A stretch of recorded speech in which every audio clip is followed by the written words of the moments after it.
Muling pumupustura si Junmar Fajardo bilang MVP ng nakaraang season kalaban si Robert Bolick at Arvin Tolentino. Ang FIBA inalala ang ginawa ng 2013 edition ng Gilas Pilipinas kasabay ng pasabog na ang hanay noon ni Coach Chot Reyes ang nagsisilbing inspirasyon ngayon ng pambansang koponan at ang pagbabagong ginawa ng Chinese Taipei sa kanilang hanay ikinumpara ng ating mga kababayan sa programa na ginagawa ng Gilas Pilipinas.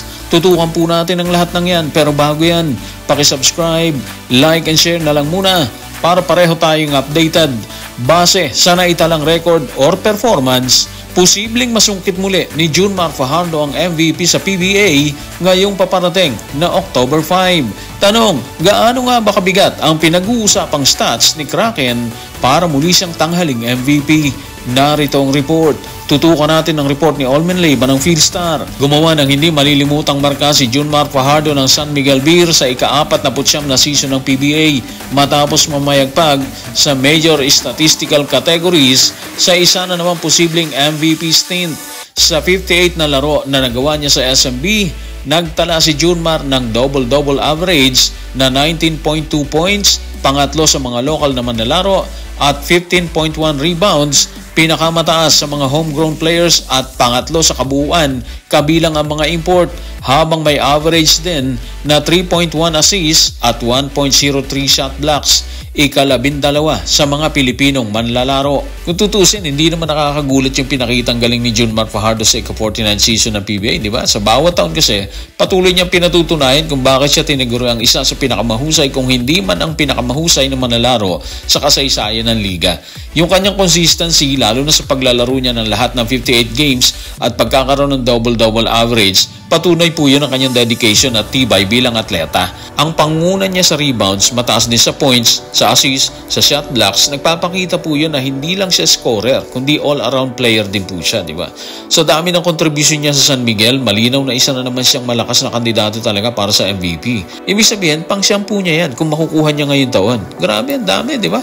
Actually, may kalaban naman siya. Andiyan si Robert Bolick at si Arvin Tolentino na ngayon ay nasa KBL. Si Bolick nanguna sa assist at pangalaw sa scoring sa local, habang si Tolentino naman yung top scorer. Malalakas ang kanilang individual stats at kitang-kita yung improvement nila bilang mga leader ng kanilang koponan.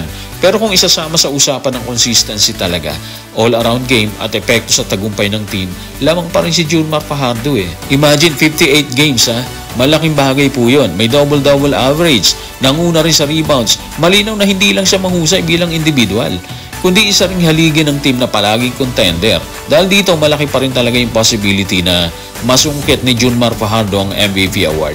Kung posibleng masungkit muli ni Junmar Fajardo ang MVP, tinalakay naman ni FIBA ang paglalakbay ng Gilas Pilipinas mula 2013. Ayon sa analisa ng FIBA, ang 2013 edition or hanay ng pambansang koponan ang tila umukit ng kasaysayan na ngayon ay ginagawang tuntungan ng kasalukuyang hanay. Narito ang kanyang pahayag. Tutukan natin si FIBA sa FIBA.basketball. Ang tagumpay noong 2013 ang naging malaking punto ng pagbabago sa makabagong Gilas movement. Pinatunayan nito na sa tamang kombinasyon ng talento, dedikasyon at suporta, kayang lumaban ng Filipino basketball ng patas sa mga pinakamahusay sa Asia.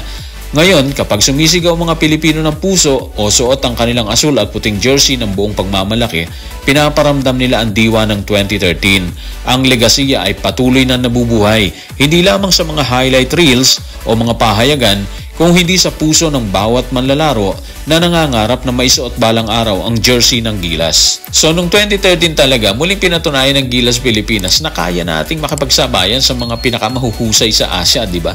Ang kanilang tagumpay sa FIBA Asia Championship na nagbigay daan para makapasok sa 2014 FIBA World Cup, isang napakahalagang milestone po yun para sa bansa. Hindi lang basta panalo yun eh. Simbolo yun ng pagsisikap at pagkakaisa na nagbigay ng pag-asa sa maraming Pilipino. Ang mga players nung time na yun, sina Jimmy Alapag, L.A. Tenorio, Jason Castro at iba pa, mga tunay na alamat na sila ng basketball sa Pilipinas. Yung kanilang husay, karanasan at puso, parang ang hirap ng pantayin sa kasalukuyan, di ba? Sila talaga yung mga haligi ng Gilas na nagbigay ng matibay na pundasyon para sa mga susunod na henerasyon eh. Sa kasalukuyan sa ngayon may mga promising na manlalaro naman ng Gilas at hindi rin maikakaila ang kanilang kakayahan. Pero ang kakaibang chemistry at taglay na determination ng 2013 team, isang bagay po yun na mahirap balikan or makuha ulit.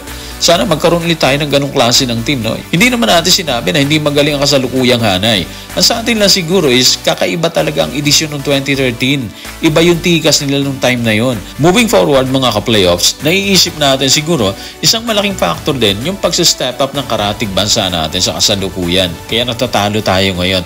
Kaya ang tindi ng competition sa ngayon, di ba? So yun yung challenge talaga. Nagbago ang mga kupunan na dati tinatalo lang ng Gilas Pilipinas. Sinabayan nila ang ginagawa ng ating pambansang kupunan. Habang patuloy ang pagsoko ni FIBA sa Gilas Pilipinas sa hindi malamang dahilan, kini-question naman ngayon ng ating mga kababayan ang 4 na taong programa ng Gilas kumpara sa maiksing panahong adjustment na ginawa ng Chinese Taipei. Narito ang kanilang pahayag. Tutukan natin si Anonymous sa comment section ng Playoffs sa Playoffs YouTube channel. Kung sasabihin natin na 4 na taon ang tagal ng programa natin, yung Chinese Taipei ang bilis nilang nag-adjust kahit pagkatapos nilang matalo sa atin ng 50 points.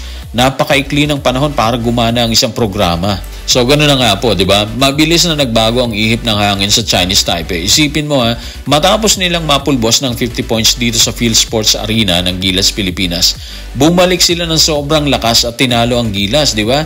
Tapos dito sa atin, 4 na taon na sinasabi nilang programa ng SBP. Ibig sabihin, habang tumatakbo ang programa, makikita natin ang unti-unting pagbabago ng pambansang kupunan. At base sa pahayag ni Anonymous, yun yung nakakagulat doon. Yung Taiwanese kasi, napakabilis nila. Pero tayo, kakailanganin ng 4 na taon. Sa isang side, hindi mo talaga masisi ang ating mga kababayan. Naghahanap talaga sila. Para sa kanila, kung kinaya ng Taiwanese, kung kinaya ng Chinese Taipei, bakit hindi ang Pilipinas, di ba? Yun yung nasa isip nila siguro. Tama din sila.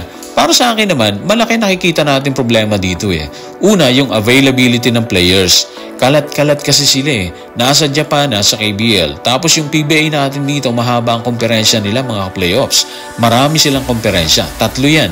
Ibig sabihin, gipit na talaga sila sa panahon kung practice yung pag-uusapan natin. Dapat nating tandaan, practice makes perfect, di ba? Tapos kung mag-practice pa sila, konting panahon na lang yan dahil gipit na sila sa panahon. Ito yung mga problema sa ngayon ng pambansang kupunan na nakikita natin. Walang matibay na sked ng practice at walang mahabang panahon ng pagsasama-sama para mas magkaamuyan sila dito. Yun lang siguro yan.